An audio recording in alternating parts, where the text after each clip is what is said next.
I'll make background static. Perfect.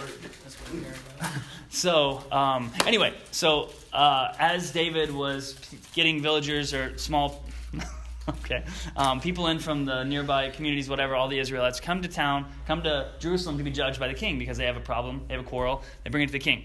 So on their way out or in, I think both, but Absalom would meet them on the road and say, do you feel like your king served you well, or do you need a judge to come to your whatever? And like really just said, hey, isn't the king doing a terrible job?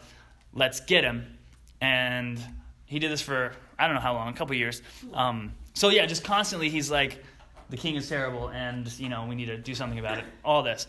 So that was his whole thing. So basically, from there, it just got worse. Like, Absalom just continued to cause destruction and mayhem within the kingdom of Israel, right? So it all kind of came to a head whenever he overthrew the king. He took over and took all the armies of Israel and then started hunting David to kill him. His own son went to go kill him. And as I was reading, I'm like, this is so much like what Saul was doing. This ain't my first rodeo. Yeah. So he's hiding, and the whole thing is super funny because, well, anyway, that's actually super side story. But there were people that David trusted, that David put in place, that were undermining everything that Absalom was doing also during this time. And it was really cool how, if you guys have a chance to read it, it's super good. It's it starts in 2 Samuel 13 and all the way to 19. So anyway, it ends up in this big battle where it's basically David and his men led by, what's his name? Hold on, Hushai. No, that's not right. Where was it? I don't remember. But anyway, it doesn't matter. So David's second in command, his most trusted. Do you remember his name? Dang it. Anyway, his most trusted ally. I could look it up and it'd be sitting right there, but it doesn't matter. He was during this battle, and David was hiding for the whole thing. And David told him, and Absalom, for a backstory, he was a very pretty man. He had long, flowy hair, very, he was the prettiest in the kingdom. It was, I know, it sounds, super Isaac-y. Cosplay. Yeah, but he had long hair, and it was I don't know, I guess that was a sign of beauty in the day, I don't know, whatever. So he was known as a very beautiful man, which also David was. So funny story, funny coincidence. Anyway, so he told his general, he told all of his soldiers, do not kill my son. Do not kill Absalom. Dethrone him. Let's finish this and be done with it, but do not kill my son. He said, just do not kill my son. And it was kind of, well, anyway, as it happens, Absalom gets, as he was running away from the battle, because David's army won, he got caught in a tree. His hair got caught in a tree, and he was dangling by his hair in a tree.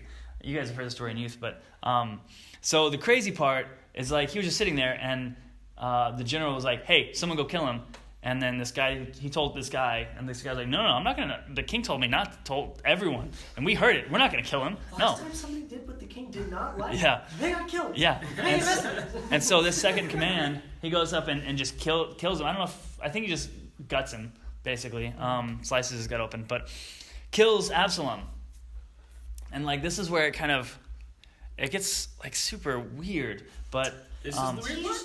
I mean, the whole thing, and so for me, I remember when Saul was killed, David's first action was to mourn. His first action was oh my gosh, he ripped his clothes, tore his clothes, and avenged.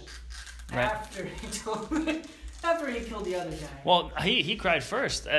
Maybe I don't know. It doesn't matter. But he was very, very hurt by it. And in the same way, whenever his son died, he was just he was a mess. And I don't know. As I was reading it, what really stuck out to me is it didn't matter how much Absalom ran or how much Absalom tried to hurt David. David's heart for Absalom was to protect him, was to give him anything he needed, anything he wanted. Even when he did something so heinous to begin with, killing his brother, David's son, his heart was still to protect him, to help him, to be in a relationship. And I don't know. It's such a strange connection because like if I was like literally going around cursing God and saying, you know, he's the worst and he's, you know, whatever.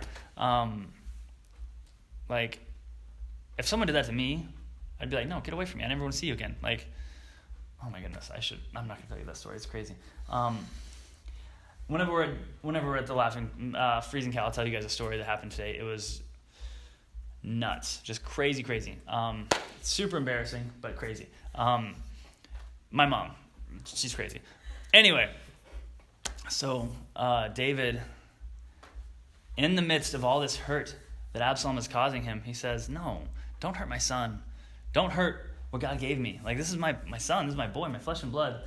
Like, it's my job, my duty to protect him. And so, as it relates to God and as it relates to us, like that's how God sees us. No matter what we do, no matter how we defile him or what he's given us, his heart is still just to accept us and hold us and protect us and to guide us through this mess that we're in or that we're coming out of or whatever.